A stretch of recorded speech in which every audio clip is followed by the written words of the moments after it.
I was in prison for about 7 years, accused of terrorism. I was tortured. The pain and the suffering was too much.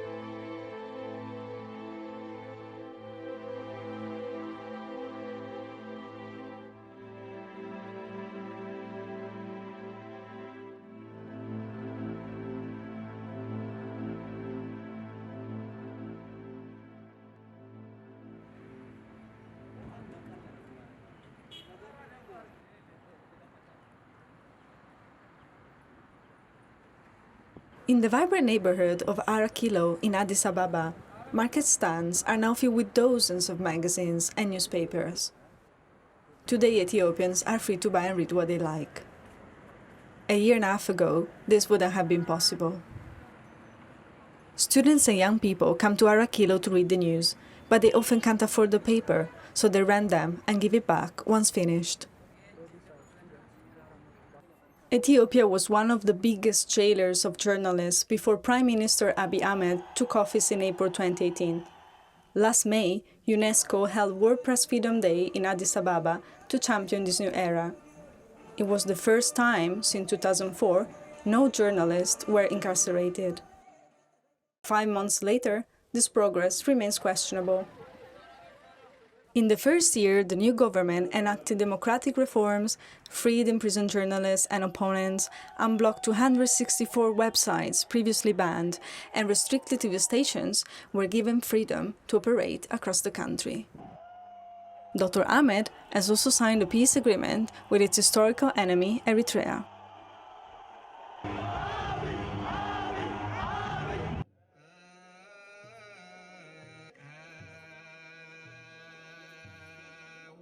But recently, a failed coup attempt to internet blackouts and a new wave of journalist arrests has returned the country to a state of instability.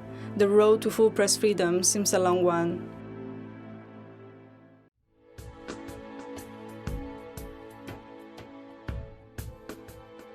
Back in May, before this instability, IHR traveled to Ethiopia to discover whether this progress was real.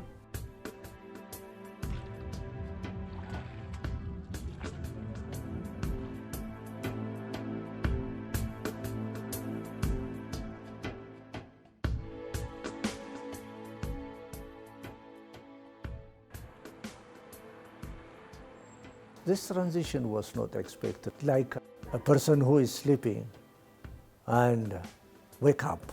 Previously, we were fighting for the freedom. Nowadays, we have attained this freedom. But freedom to what extent? For what purpose? To whom? I think those questions need to be answered. And it has to be formulated as a policy. What is required from the government? What is required from the public? What is required from the journalists? What is required from the professional associations that we have? Because they are responsible for guaranteeing the freedom of expression and press freedom. But much has changed for someone who has lived under 6 rulers. We retrace the journey of press freedom in Ethiopia from the perspective of one of the main voices of journalism in the country, 90-year-old Jacob Waldemariam Shuba Leka. Journalism and writing has been Jacob's life's work. Despite recently turning blind, Jacob still engages in journalism. He moved to London in 1950 for 4 years to work as a reporter. He then returned to Ethiopia and became editor-in-chief of the first English-language newspaper in the country, the Ethiopian Herald, once run by David Talbot. For him, this progress is real. I was in journalism for something like 50 years, and I've never experienced such freedom of expression in Ethiopia. Whenever you read newspapers, when you listen to the radio, even government media, they're talking freely.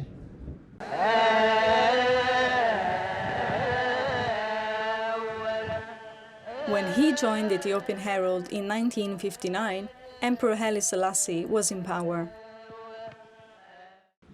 At that time, journalism was really not journalism as it is known in the West. All you have to do is you report news, you write editorials. But all these, the editorials and the news are only concerned with the activities of the government. You report only what the government is doing in the field of development. You also write editorials praising the emperor for what he is doing. After the overthrow of the emperor by the Derg junta, Jacob also worked under Marxic dictator Mengistu Haile Mariam, who was finally found guilty of Ethiopian genocide in 2006.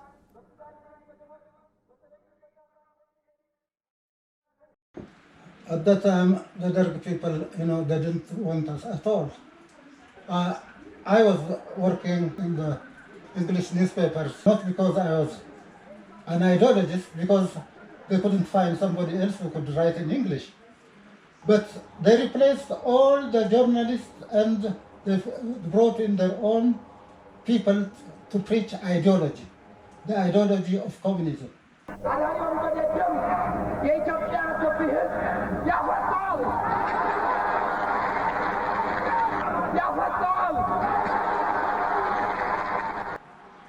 I was an editor of some newspaper, but I was not preaching ideology at all.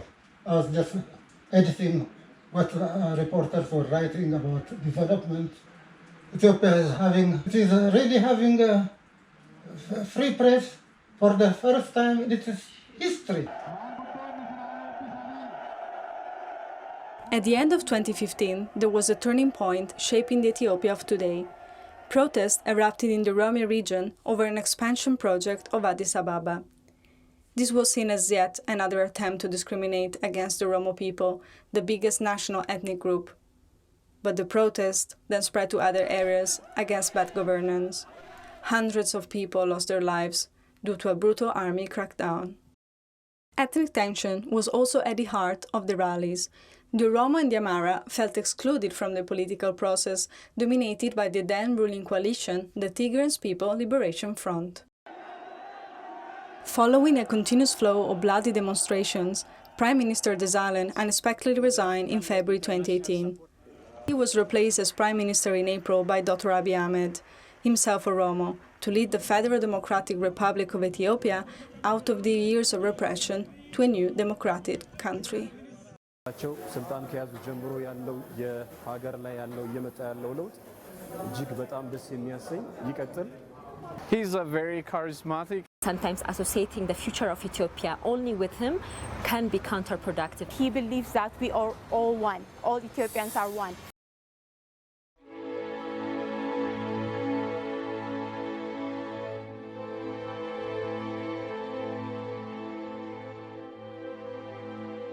This newly found freedom raised Ethiopia over 40 places up the World Press Freedom Index after languishing near the bottom for years. But Ethiopia is living in a transition period and faces many challenges. Politics is strongly ethnicized and the country is fractured. There are still huge hurdles for those journalists whose job it is to report the truth. The anti-terror legislation law, long used to silence journalists, is still active under the long judicial process of being reformed. Recently, 5 journalists were detained with apparently no evidence. It seems as if Ethiopia is going backwards.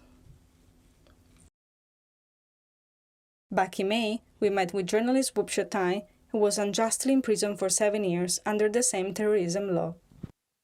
Prime Minister Mallas locked down me and other journalists to prison.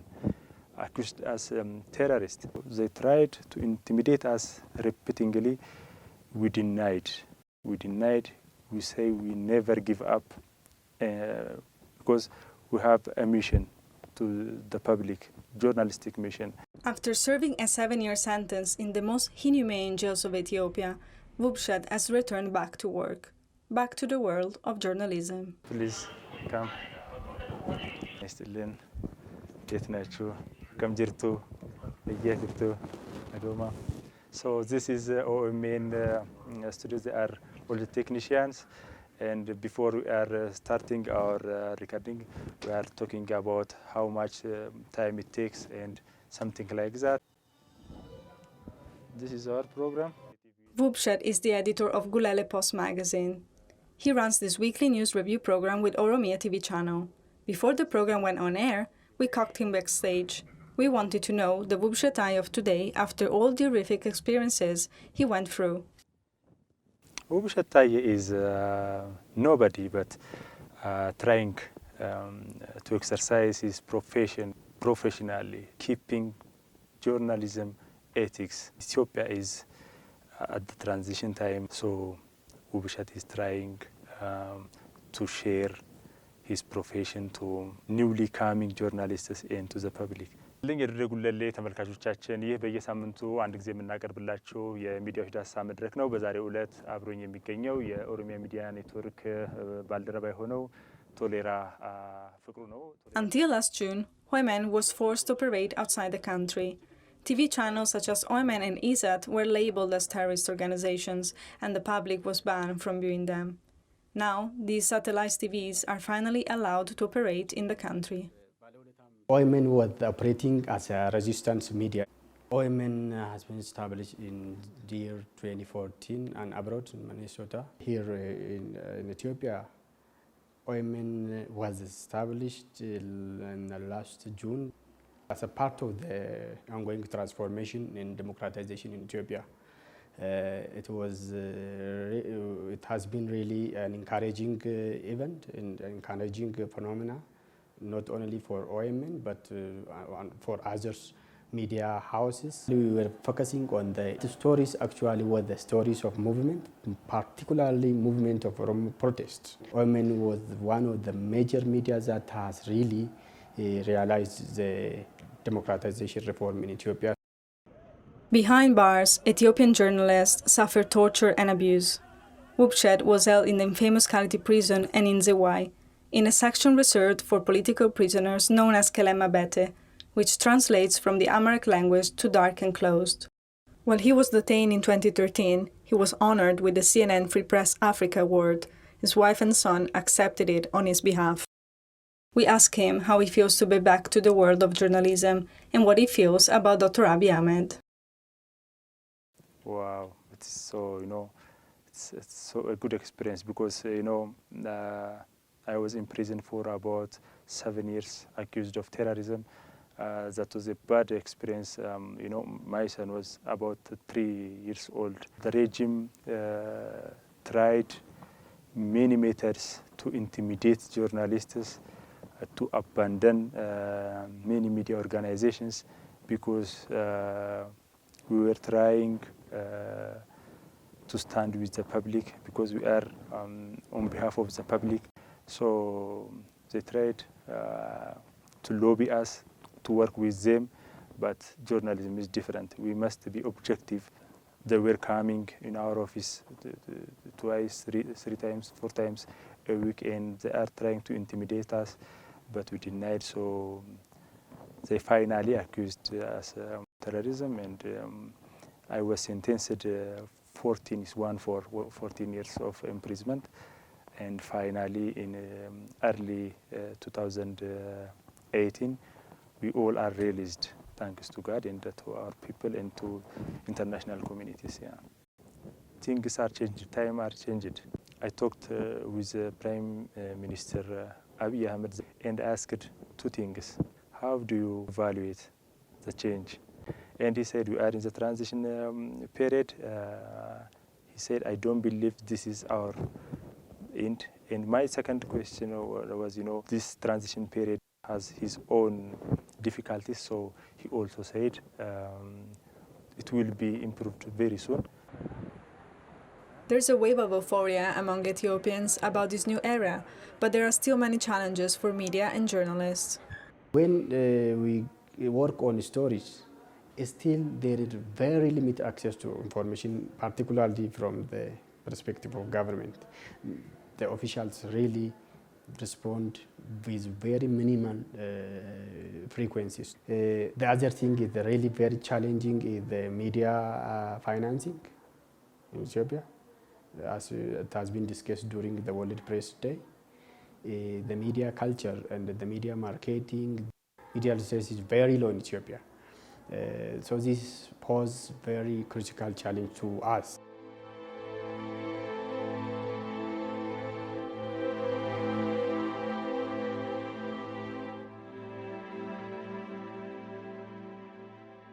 When the media could not play the role of the watchdog, Ethiopians used online platforms to tell what was happening in their country.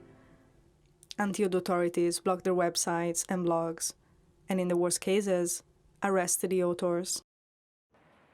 I have always lived through fear, and I am always scared of looking at policemen in the streets. It feels like they are coming at me.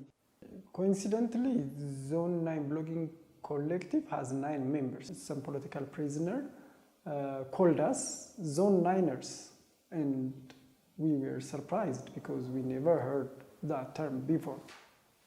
Ality, the famous prison in Ethiopia, has 8 zones, and the political prisoners inside those zones used to call the outside region metaphorically as Zone 9 to say that Ethiopia is a big prison where political freedoms are restricted.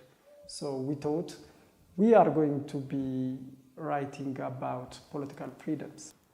After 2 years of functioning as Zone 9 members, we were jailed in April 2014, and we were told that we were suspected of working with foreign elements to instigate color revolution in the country, to oust the government, and also say that we have been doing terrorist activities.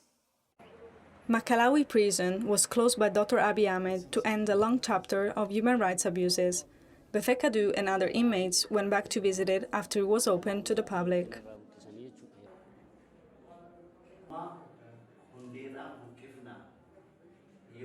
This is Siberia, as it is called by the prisoners. It used to be very dark because these openings that allow light to enter now, they were not there. It was blocked, and there was only a small bulb right there from outside. So the only source of light in the rooms was those bulbs, and it is usually cold and dark. I always remember when the policemen came in to take me, I hear the voice of the handcuffs. So when they come in, you know they are going to take you. So your heart starts to pump. You get scared, and then you just give your hands to be handcuffed and be taken to the torture rooms. I don't call them interrogation rooms because all they do was torture.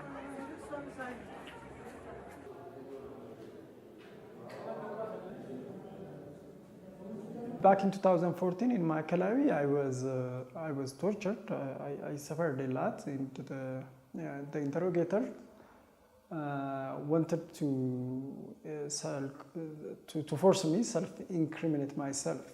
So the pain and the suffering was too much to bear. So I finally decided to sign on a paper on which they have written that I was actually blogging to, instigate color revolution sponsored by neoliberal countries. So it was total lie. Suddenly, this political change happened. The Prime Minister came and his team announced the reforms, and I started to feel safe around police people. The question is now whether Ethiopians are ready for this change. Fake news is certainly an issue that needs to be faced, with journalists and social media users spreading it to trigger ethnic division.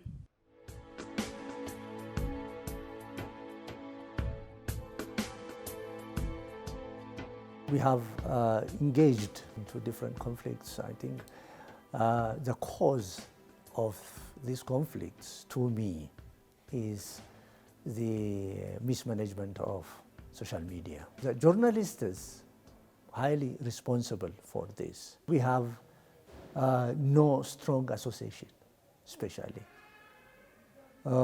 We have no any press council who is responsible especially to formulate code of conduct in this area and control the activities of the journalists. So we need that. Professionalism should take place. There are unethical activities of activists, media practitioners. The government is proposing for anti-hate speech law that may sound like a solution for the current unethical and unprofessional reporting, but no, it's not, because it is rather media literacy that works better, because we don't have the institutions to even prosecute those violators. One of the biggest challenges for Ethiopia is that next year an election is coming and the oppositions are barely organized, and there are no still strong media organizations that can impartially report the details of the competitors to make the participants informed. There are no civil societies. Would election time bring some more chaos in the country? Journalists who have been jailed now hope for a better future for the next generation of reporters. Only time will tell if Ethiopia will live up to that dream of being a free, democratic country that respects journalism. But one thing is for sure, Ethiopia's younger journalists are eager to continue driving this change.